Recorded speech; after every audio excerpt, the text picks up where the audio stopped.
Good morning dear students. आप सभी का इस एजुकेशनल यूट्यूब चैनल पर हार्दिक स्वागत है। प्रिय विद्यार्थियों, पिछले वीडियो में हमने प्राचीन भारत के 16 महाजनपदों के बारे में अध्ययन किया था और आज हम मगध साम्राज्य के उत्कर्ष के कारणों का अध्ययन करेंगे। 600 ईसा पूर्व यानी 6ठी शताब्दी ईसा पूर्व भारत में महाजनपदों का युग था और मगध भारत का एक प्रमुख जनपद था। उत्तरी भारत में एक छत्र राजनीतिक साम्राज्य यानी वर्चस्व स्थापित करने के लिए 4 महाजनपदों यानी मगध, कौशल, वत्स तथा अवंती के मध्य भीषण संघर्ष हुआ, जिसमें मगध अन्य शक्तियों को पराजित कर एक विशाल साम्राज्य को स्थापित करने में सफल हुआ। इस प्रकार मगध के शासकों ने सर्वप्रथम अपनी साम्राज्यवादी प्रवृत्ति का परिचय दिया। तो मगध के साम्राज्य के उत्थान के क्या कारण थे? एग्जाम में कई बार ये है, लघुतरात्मक क्वेश्चन भी पूछा जा सकता है और निबंधात्मक क्वेश्चन भी पूछा जा सकता है, इसलिए ये हमारे लिए महत्वपूर्ण टॉपिक है।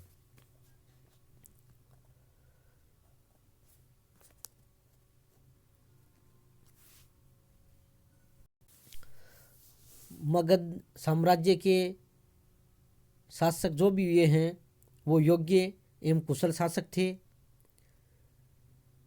जिसके कारण उन्होंने मगध में अच्छी प्रशासनिक व्यवस्था की स्थापना की।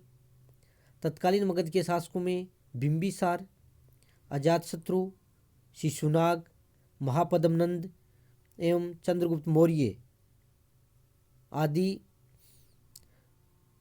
कुशल एवं योग्य शासक थे, जिन्होंने अपनी योग्यता के बल पर वहाँ पर व्यवहारिक शासन पद्धति की स्थापना की थी और जिसमें राजा, मंत्री व गांव के मुखियाओं को समान रूप से शासन में भागीदारी भी दी जाती थी। तो इस कारण से मगध साम्राज्य का उत्थान हुआ। उपजाऊ भूमि यानी मगध जो साम्राज्य है वहाँ पर भूमि अत्यंत ही उपजाऊ थी। भूमि अत्यंत ही उपजाऊ होने के कारण मगध है वो एक आर्थिक संपन्न साम्राज्य था और वहाँ पर कृषि का भी उत्पादन काफ़ी होता था, जिसके कारण उसकी आर्थिक उन्नति हुई। लोहे का प्राप्त होना यानी मगध के जो निकटवर्ती जो क्षेत्र थे वहाँ पर लोहे की खानें प्रचुर मात्रा में थी, जिससे क्या होता है, लोहे से विभिन्न प्रकार के अस्त्र शस्त्र बनाए जाते हैं और इन अस्त्र शस्त्रों की सहायता से वहाँ पर दुर्गम जंगलों को साफ किया गया और वहाँ नए नए उद्योग भी स्थापित हुए। तो इस प्रकार यह भी एक उत्कर्ष का महत्वपूर्ण कारण था। व्यापारिक समृद्धि होना, मगध साम्राज्य में व्यापारिक समृद्धि काफ़ी थी। गंगा नदी के कारण मगध के व्यापार में भी वृद्धि हुई, जिससे मगध के आर्थिक महत्व में भी वृद्धि हुई।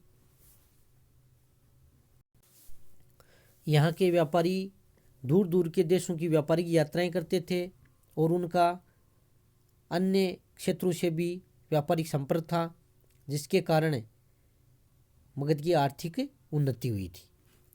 मगध की सामरिक स्थिति, जितने भी महाजनपद थे इनमें मगध है उत्तर भारत के तटवर्ती मैदानों के ऊपरी व निचले भागों के मध्य स्थित होने के कारण अत्यधिक सुरक्षित था।